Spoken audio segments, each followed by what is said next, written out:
common. I think we read it this week as well, so it's just a refreshing of what we've already read.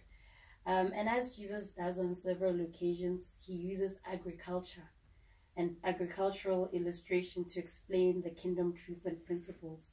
And he does this because he wants the story to make sense to his listeners, because Israel was an agrarian society. Do we know what agrarian society means? It just means that it was a society of farming.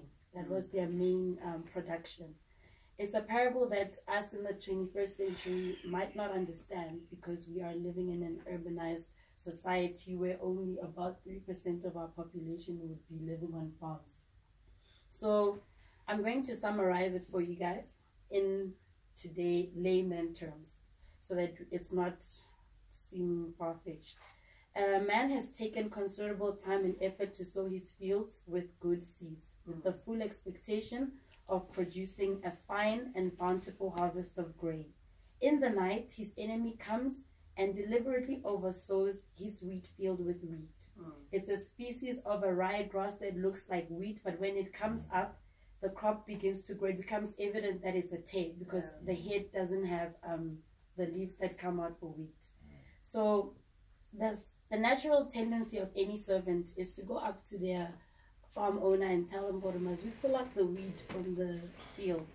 But the owner decides that no, the weeds, leave the weeds in order that the crop itself would not be harmed. But when the harvest comes, we will go and distinguish and separate the wheat from the weeds.